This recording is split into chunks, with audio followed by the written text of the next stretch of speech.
Welcome on Texas Football. I'm Bobby Burton, your host, joined by Gerry Hamilton of On Texas Football. Offensive grades is what we're going to do today, brought to you by our friends over at Allegiant Digital Marketing. Gerry, when I look at this football game in retrospect and start talking about the grades, I think we all start with the offensive explosion, the explosive plays. Texas ends up scoring 49 offensive points. I think 28 of those came off of explosive plays. Clearly, big time effort there. And then we also look at the quarterback position, where I mean, everybody wanted to see Arch at some point last night, but they didn't want to see him the way they saw him Right. with the starting quarterback going down.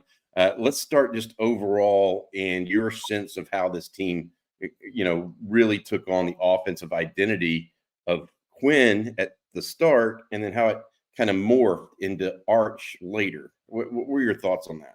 Yeah, I think the interesting thing was when Jeff Traylor had his press conference, he said, "This is like a team we haven't played before, the best team we played at UTSA." I think a lot of people are, he's trying to fire up his team. Now, Traylor was just being real, and that came through in the game. It was a total mismatch of playmakers and speed.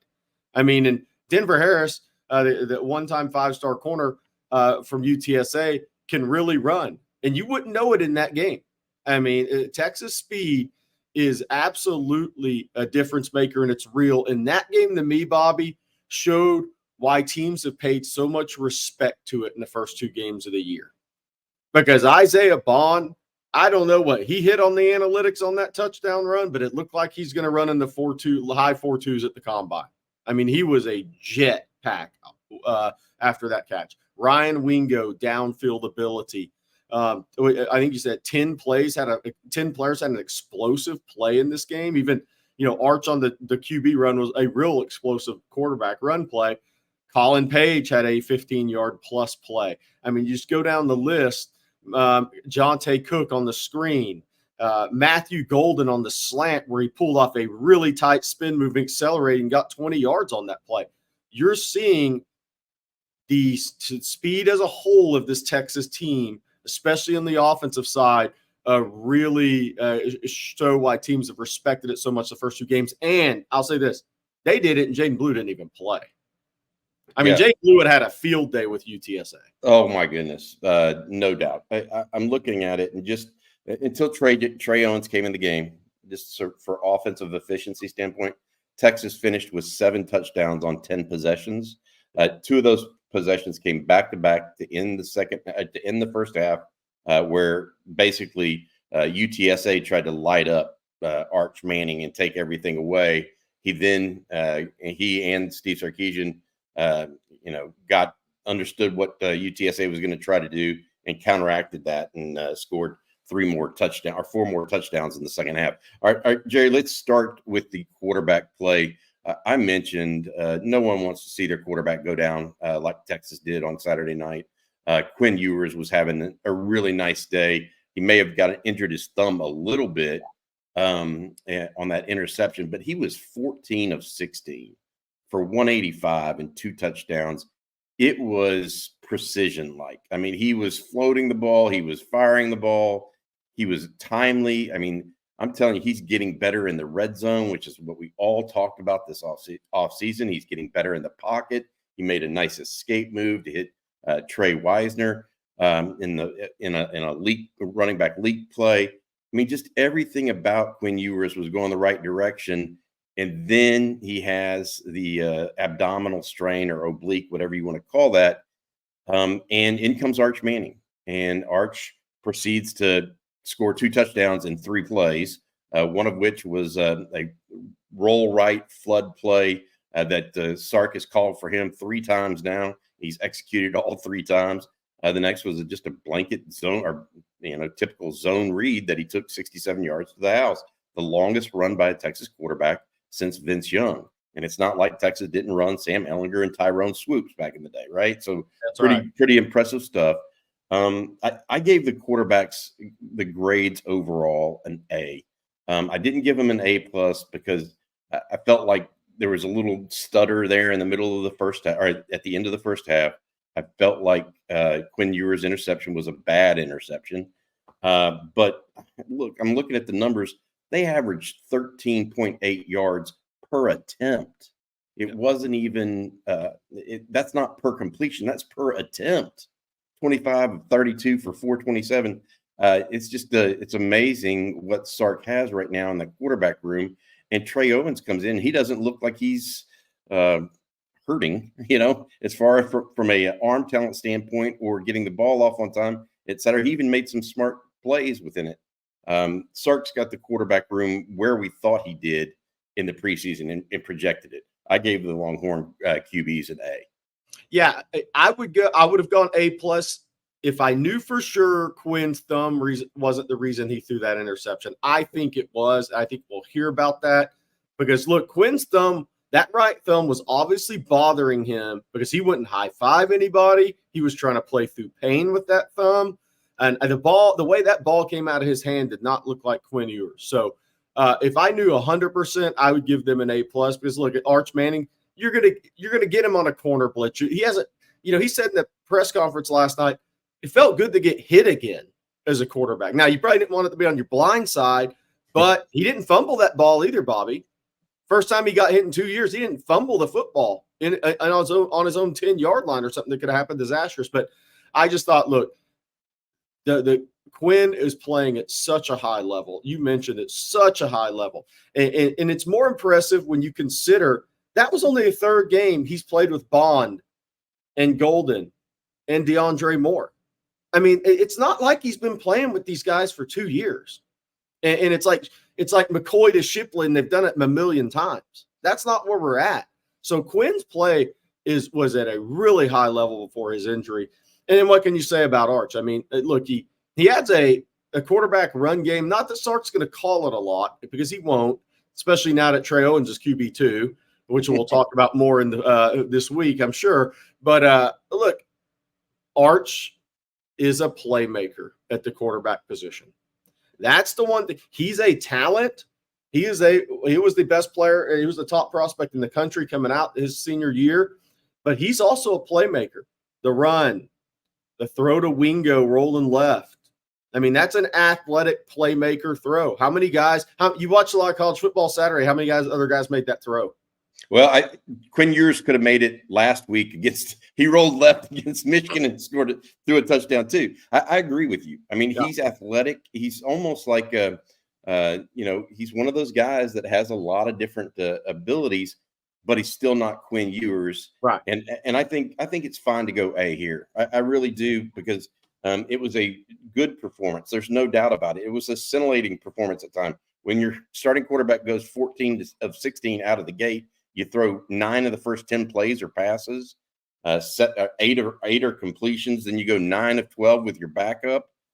It's a good performance, no matter what you look at. And I think what we're getting at here is there were a couple of plays that, whether it was the stutter in the offense late in the first half or the Quinn interception, that kept them away from that perfect grade because literally they both looked like they were dialed in at times. Our best to Quinn Ewers. Texas definitely needs him back. Arch, as good as talented as he is right now, Jerry, he's not truly ready for SEC play. And this is what you learn, even though you're ultra talented, you could tell the little differences that caught Arch by surprise that wouldn't have caught Quinn by surprise. So I think we need to get him back for conference play for sure. Hopefully, we wish him well. He has got an abdominal strain. We do not know if he's week to week or what the diagnosis is quite yet. I'm sure we'll hear more about that from Steve Sarkisian on Monday. All right, Jerry, let's move on to running backs. But before we do so, I want to say thank you to our sponsor. Our sponsor is Allegiant Digital Marketing. The folks over there, Chad Markham and his group, are a local homegrown agency here in Austin that can solve your problems. More than 25 years, Allegiant Digital founder and CEO Chad Markham, a UT grad and instructor of the Digital Marketing Boot Camp, has helped thousands of businesses overcome challenges like finding new customers, consistent leads, and finding marketing services to promote your business that actually work. Take advantage of their Hook 'em Horn special and save up to $2,500 in advertising. Visit allegiantdigital.com/ontexasfootball. To learn more today, that's allegiantdigital.com/ontexasfootball to learn more today. All right, running backs, Jerry. It was running back by committee with, frankly, our friend Jaden Blue out. So Trey Wisner gets the start. We all like Trey Wisner. He's been doing really well. But then he gets nicked up, Jerry, on the very first series. Goes down, out. Looks like it's an ankle. He then fights it off and tries to come back the rest of the day. That led to, for the third consecutive game, Jarrett Gibson leading the team in rush attempts. Gibson goes 13 for 75. He does have the one fumble, which Sark in the post game called a learning experience for Gibson. Wisner went 6 of 20. Maybe the big thing for me in this game that we did not see, that we typically see from Texas, we did not see the use of the running back in the passing game nearly as much with Jaden Blue out, right, and with Trey Wisner looking a little gimpy as well. So maybe that was the piece. Texas rushed, I think, 30. What was the final tally? 38 times, if that makes sense. For 35 times for 187 yards. So that's averaging 5.3 yards a carry. But you got to remember, Arch Manning was 53 of that net after sack yardage. So really only 130 yards or so rushing on the night with about 33 attempts. Not exactly the efficiency they wanted, whether that was the running back room itself or the offensive lines up to debate, whether that was how the defense elected to play Texas again. But I went ahead and gave Texas running back room a B. And the reason I went with a B, Jerry, is really simple. That fumble from Jarrett Gibson and then a lack of explosive plays in the run game. Overall, I understand that Trey Wisner was injured. I understand Jaden Blue is out, but you got to grade what you see on the field. I gave them a solid B.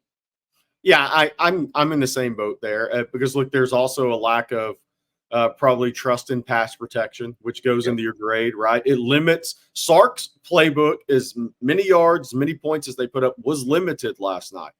That's just the reality because, people, we talked about the Cedric Baxter injury, how big that was. And I think maybe a lot of people said, Texas will be all right. Well, there's a difference there because Cedric Baxter was such a high intelligence football player. He could do it all. And now Sark's faced with a situation where who is your pass protector at running back? So far, it looks like Trey Wisner's the guy. Well, then he gets hurt on the first series of the game. He comes back in, tries to play, but he wasn't 100%. He wasn't as explosive as he was the week before against Michigan. But Jarrett Gibson gets a lot of time, gets a lot of carries there, and continues to prove that he's going to be a tremendous scheme fit for Steve Sarkisian in this Texas offense in the SEC and moving forward. Hey, I was actually glad he got a fumble out of the way. These guys need these learning experience moments in games that are out of hand. That's the key. You don't want Jarrett Gibson to get his fumble against Oklahoma on the 8-yard line going in. You want it to happen against a UTSA, but I go with B as well just because, look, Jaden Blue is out.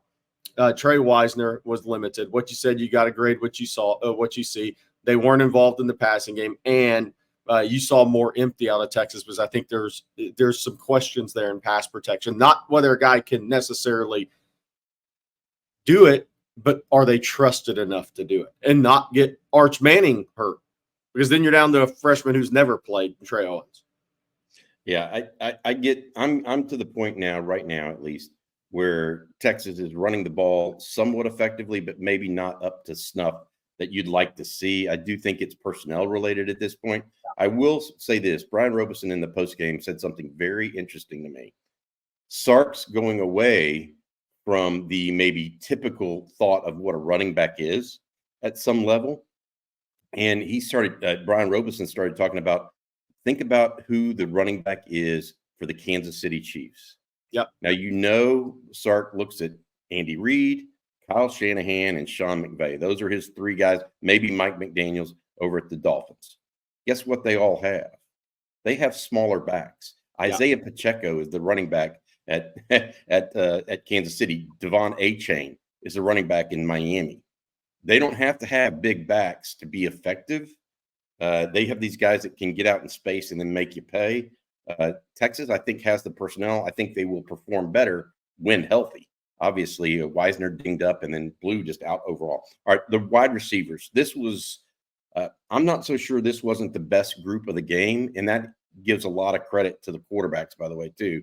But the wide receivers, Jerry, 7 different receivers had catches over 15 yards or 15 yards or over. 7 different ones. If you include the tight end, 8. Gunnar Helm had a 49-yarder. We'll talk about tight ends separately, but my point being, they're all explosive. They're all being explosive. They're all seem to be in sync, and not a single drop on the night. They didn't have a single drop. What did you think of the Longhorns receivers group?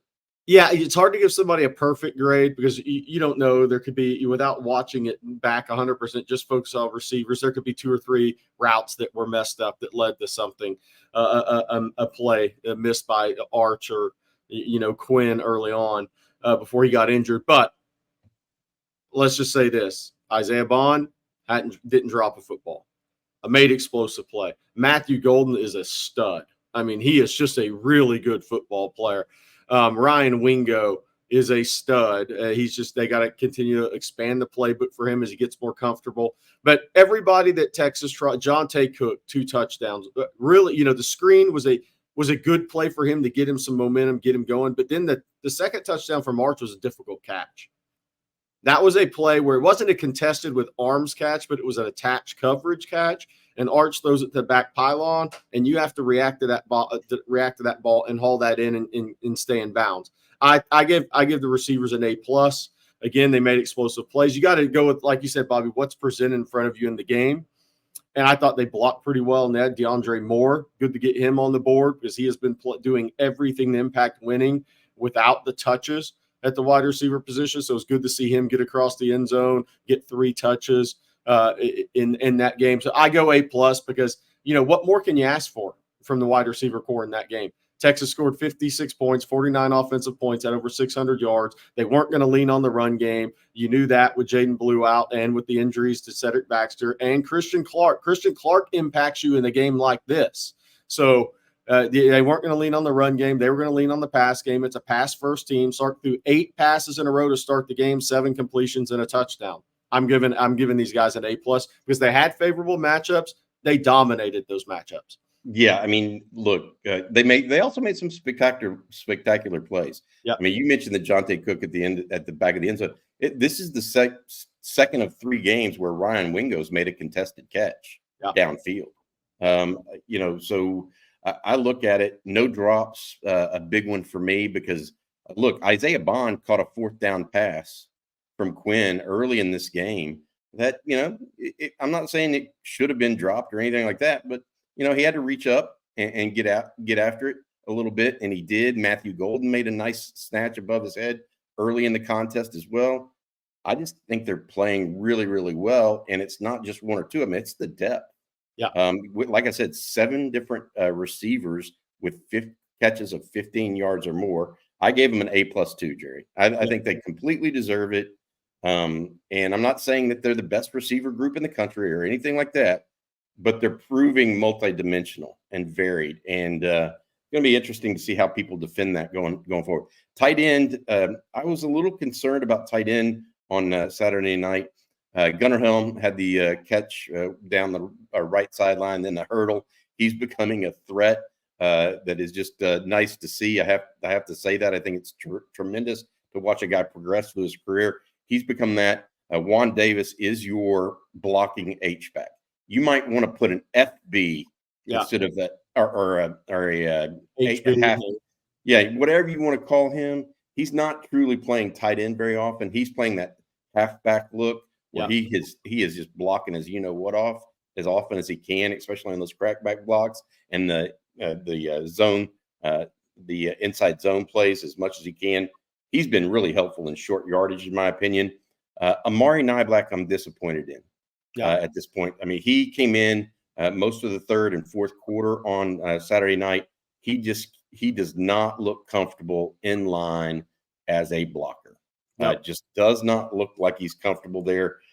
Jordan Washington and Spencer Shannon also saw time as well, of course, in cleanup action.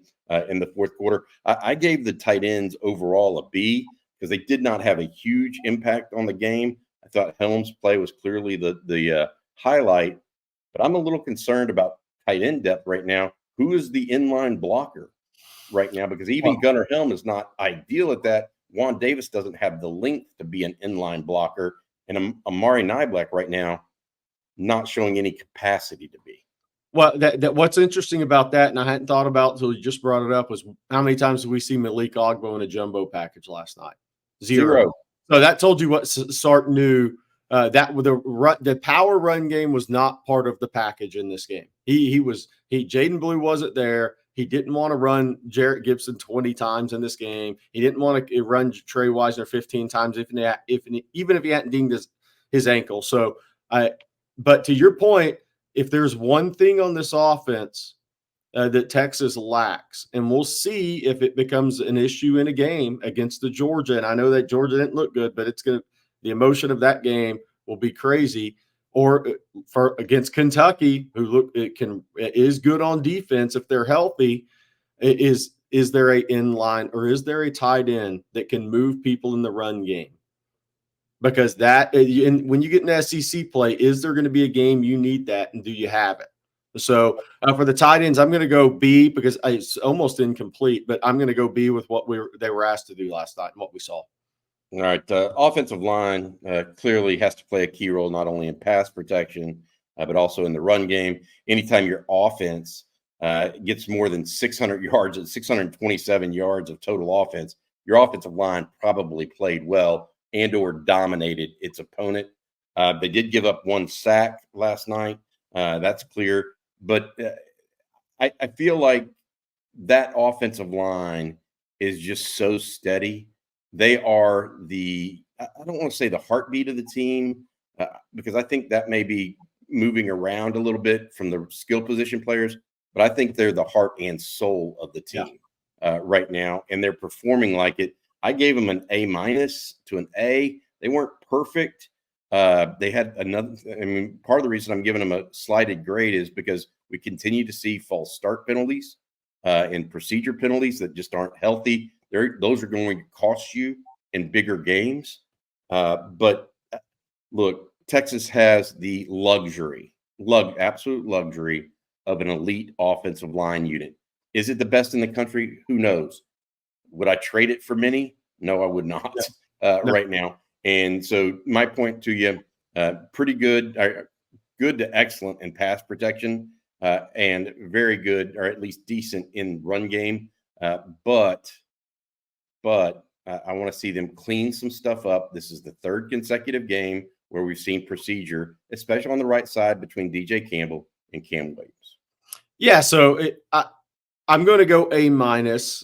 I think they're hampered because the running back injuries, right? This is not the same team running behind this offensive line that we thought it would be headed into the season. So Sark's not leaning on them that way. Michigan game, they won the line of scrimmage against Michigan. So that was an easy, clear grade in that game. I think in the job they're asked to do, I'm going to go A- there again. Maybe the procedure penalties, maybe a miss on a couple of blitzes there, miss pickup. We'll have to see how they grade out. But I'm going to go A- because look. But at the same time, they're going to play. Things have just been changed with that Cedric Baxter injury to what Texas was planning to do, and that affects this offensive line. But here's the other thing, though. I'll say that I love about Texas right now, offensive line. They have 3 guards playing at a pretty high level. Hayden Connor's having his best season. DJ Campbell's in year 2 as a starter. Cole Hudson is really good. I mean, he would start for, 95% of the teams in college football, Bobby. They have – Jake Majors has played tremendous this year. Kelvin Banks bounced back from whatever that stinger he got. Looked like a stinger. But I'm going to go A- for this game. But it's dang near incomplete for me because it's a bunch of quick passing game. And you're not going to lean on the run game, but there wasn't anything glaring in pass pro. I mean, at some point in time, people are going to outnumber you. But I'm going to go A-. All right. I think that's a fair grade. Let's talk about the offense overall, Jerry. Before we give that grade, I want to say thanks one more time to our friend Chad Markham over at Allegiant Digital Marketing. If you're looking for someone to find new customers, consistent leads, or marketing services to promote your business that actually work, check out Allegiant Digital Marketing. For more than 25 years, they've conquered these same challenges. If you're ready to start making money in your business and grow with confidence, visit allegiantdigital.com/ontexasfootball and get a free marketing plan. Plus, you can save up to $2,500 in advertising with their Hook 'em Horns special today. All right, Jerry, overall grades for this offense. I'll tell you one of the things that I really liked. Really did. I liked Sark's game plan. And he literally knew that Jeff Traylor was going to come out and make them complete passes to win this game. They were going to stack the box and just not let them run it all over them, do that. What did Sark do? He came out throwing it. And the passes were wide open typically. They moved the football down the field almost seamlessly. Even went for it on a 4th down early in his own territory to kind of give that offense a sense of confidence. What were your thoughts on the offense overall? Because we talk about that, and then Sark was able to transition. I don't want to say it was seamlessly to Arch and a different type of play calling, but clearly in the second half, Sark then got in his bag with Arch, which is a little bit different than what he was doing with Quinn. Yeah, I'm going A. And look, you lost the turnover battle 2-1, but think about where this game ended up being today. QB2 played the majority of the game. Your starting running back was running back 3 at the first practice of the season. I mean, think about where you're at right now, where you got to be in that game. Quinn gets hurt. Arch comes in. Baxter's out for the year. Jaden Blue doesn't suit up. Trey Wisner rolls his ankle first series. He's not the same after that. And Texas scored 49 points and had over 600 yards of offense and had 10 explosive plays. That's why you recruit the depth at the top 3, top 5 classes in a blue blood in the portal. These are games that show that. I mean, so I'm going to go solid A, considering where this team ended up in this game from a health standpoint. I mean, and I'll say this, what you said earlier, Bobby, if there's been one player for this offense that hasn't come through like he looked like he might at the spring game in this season, it's Amari Niblack. So this offense is not even has all the parts that it did working together at the first practice of the year. So where they were at in this game is so different than where we were talking about them being at the beginning of the year. And I said all that to give them a lot of credit. Over 600 yards, 49 points in a game where you were QB2 and RB3, and RB3 gets hurt, and then you're RB4, true freshman. You don't have RB5. He got hurt. So, I mean, just Ryan Niblett's playing running back. I mean, so just think about how far this offense has had to come in a short amount of time. And they had to come a long way in this game. So I'm going solid A. I can't give them A+ because they did lose the turnover battle, to be fair. Yeah, I went A- because of the turnovers. I did. But I will say this, how many times does your backup quarterback come in and score 35 points? Right. That is to your point, a versatile, adaptive, I think maybe a better word, offense that fits many different pieces. You talked about Niblett moving to running back. You talk about finding different ways to get Silas Bolden the ball, Ryan Wingo downfield. They've got a bunch of different ways to kind of poke and prod you. 627 yards of total offense that you're going to win 99% of your games probably.